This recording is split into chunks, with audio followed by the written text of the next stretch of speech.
നമസ്കാരം. ഞാനിന്ന് പറയാൻ പോകുന്നേ മനോഹരമായൊരു വിഷയത്തെക്കുറിച്ചാണ്. പ്രണയം. പ്രണയമില്ലാത്ത ആരെങ്കിലും ഉണ്ടോ അല്ലേ? ജീവിതത്തിൻ്റെ നാനാ തുറയിലുള്ളവർക്ക് പ്രണയം ഉണ്ടായിട്ടുണ്ട്. പ്രണയമില്ലാത്ത ആരുമില്ല.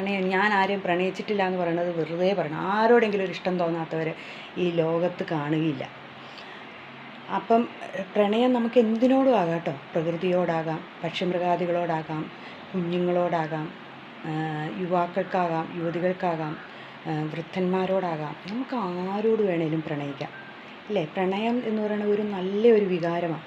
അത് മനസ്സിൻ്റെ ഉള്ളിലുള്ള ഒരു എന്തെന്നാ പറയണത്, നല്ല തേൻ പോലെ മധുരമായ ഒരു വികാരമാണ് പ്രണയം. പക്ഷേ ഈ പ്രണയം ഇന്നത്തെ കാലത്ത് അത് പോയി ഒരു സൈക്കോ പ്രണയത്തിലേക്ക് എത്തി തുടങ്ങിയിരിക്കുന്നു. ആദ്യം തന്നെയുള്ളത് കൗമാരകാലത്തിലുള്ള പ്രണയമാണെങ്കിൽ അത് ആ ഒരു കാലഘട്ടം കഴിയുമ്പം അതങ്ങ് മറന്നു പോകും പിള്ളേർ. അതവരെ ഇട്ട് ഉപേക്ഷിച്ചു, അവർ ആ വഴിക്ക് പോയി, രണ്ടും രണ്ട് വഴിക്ക് പോയി. ഇപ്പോഴത്തെ രീതിയിൽ ന്യൂജൻ പിള്ളേർ പറയുകയാണെങ്കിൽ തേച്ചിട്ട് പോയി എന്ന് പറയാം ഇല്ലേ? പിന്നെ യുവാക്കളുടെ ഇടയിലാണെങ്കിൽ കോളേജ് കാലത്തുള്ള പ്രണയം ചിലത് നിലനിൽക്കും, അവർ വിവാഹത്തിൽ ചെന്നെത്തും, ചിലത് അവിടെ വെച്ചിട്ട് തേച്ചിട്ട് പോയി. അതും പോകട്ടെ എന്ന്, അത് തെറ്റിലേക്കൊന്നും ചാടാതെ അവർ സൂക്ഷിച്ചാൽ മാത്രം മതി. അത് നല്ലൊരു അനുഭവമായിട്ട് അവരുടെ ഉള്ളിൽ, ഒരു ഓർമ്മയായിട്ട് അവരുടെ ഉള്ളിൽ കിടന്നോളും. പിന്നെയുള്ളൊരു പ്രണയമാണ് ഭാര്യ ഭർത്താക്കന്മാർ തമ്മിലുള്ള പ്രണയം. അത് കല്യാണം കഴിഞ്ഞിട്ട് കല്യാണത്തിന് മുമ്പും കല്യാണം കഴിഞ്ഞ കുറച്ച് കാലഘട്ടത്തിലും അവർ ഭയങ്കര പ്രണയത്തിലായിരിക്കും. അവർ ഒന്നിച്ച് ഭക്ഷണം, ഒരേ ഡ്രസ്സേ ധരിക്കുകയുള്ളൂ. ഇന്നത്തെ കാലത്ത് ഒരേ കളറിലുള്ള ഡ്രസ്സേ ധരിക്കുകയുള്ളൂ. ഭയങ്കര പ്രണയത്തിലായിരിക്കും. കുറച്ച് കഴിയുമ്പോൾ, അതായത് ജീവിതം ഏതാണ്ട് കുറച്ച് മക്കളൊക്കെ ഉണ്ടായി, ഒരു ഇച്ചിരി പ്രാരാബ്ദമോ അല്ലെങ്കിൽ ബുദ്ധിമുട്ടോ അല്ലെങ്കിൽ എന്തെങ്കിലും ഒരു ചെറിയ സാമ്പത്തികമോ എന്തെങ്കിലും ഉണ്ടാകുമ്പോഴത്തേനും വീണ്ടും തുടങ്ങും വീട്ടിൽ പ്രശ്നങ്ങൾ. അന്നത്തെ സ്വഭാവമല്ല ഇന്ന്, അന്ന് വേറൊരു മുഖമായിരുന്നു, ഇന്നിവിടെ അത് എന്നെ പറ്റിച്ചു, അങ്ങനെ ഇങ്ങനെയാണെന്ന് പറഞ്ഞ് പിന്നെ നമ്മൾ അങ്ങ് തുടങ്ങുന്ന പ്രണയങ്ങളുമുണ്ട്. പിന്നെ വേറൊരു പ്രണയം ഇറങ്ങിയിട്ടുണ്ട് ഇപ്പം, സോഷ്യൽ മീഡിയ വഴിയുള്ള പ്രണയം. വാട്സപ്പ്, ഈ ഇൻസ്റ്റഗ്രാം, പിന്നെ എന്നാ ഫേസ്ബുക്ക് പ്രണയങ്ങൾ. അതിൻ്റെയൊക്കെ ആയുസ് എന്തോരം ഉണ്ടെന്ന് നമുക്കറിയില്ല. ഫേസ്ബുക്കിലൊക്കെ കാണുന്ന ആണോ യഥാർത്ഥ ആളെന്ന് നമുക്കറിയില്ല.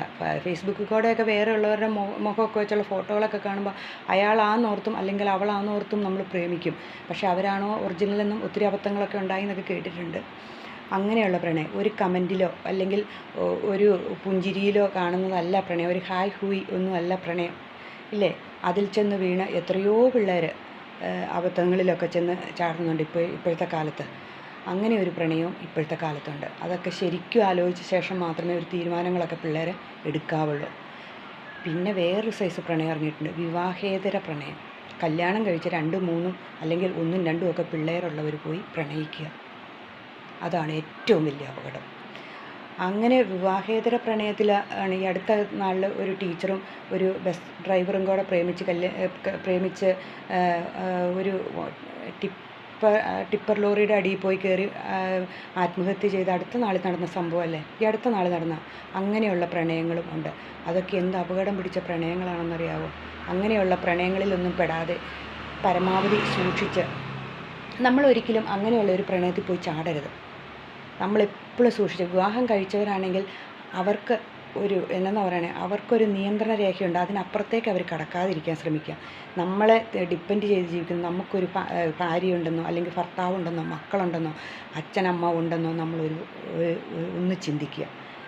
എന്നതിന് ശേഷം മാത്രമേ നമുക്കതല്ല, നമ്മുടെ ജീവിതം മുന്നോട്ട് കൊണ്ടുപോകാനുള്ള ശ്രമമാണ് വേണം. അല്ലാണ്ട് ആ സമയത്ത് സ്നേഹം ഉള്ളിൽ തോന്നുന്നതിന് കുഴപ്പമില്ല. പക്ഷേ ഇതിങ്ങനെയുള്ള ആത്മഹത്യയിലേക്കും കൊലപാതകത്തിലേക്കും ചെന്ന് ചാടുമ്പോൾ അതിൻ്റെ ബുദ്ധിമുട്ടൊരു ഭയങ്കരമായിരിക്കും അല്ലേ?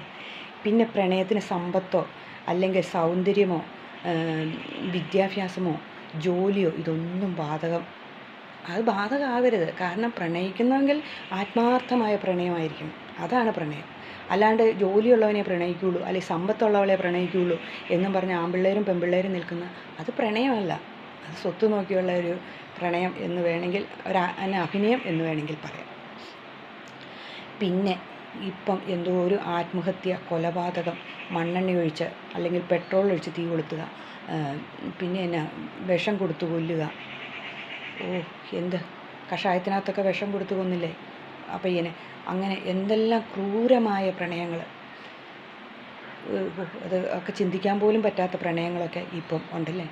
അപ്പം നമ്മൾ ഈ ലോകത്ത് ജീവിക്കുമ്പോൾ നമ്മൾ ഓരോരുത്തരും ചിന്തിക്കുക, അനാവശ്യമായ ഒന്നിലും ചെന്ന് ചാടാതിരിക്കുക, മനോഹരമായ പ്രണയം ഉള്ളിൽ സൂക്ഷിക്കുക, അത് മറ്റുള്ളവർക്ക് എന്തെങ്കിലും ദോഷം വരുത്തുന്നതാണോ അല്ലയോ എന്ന് ചിന്തിക്കുക.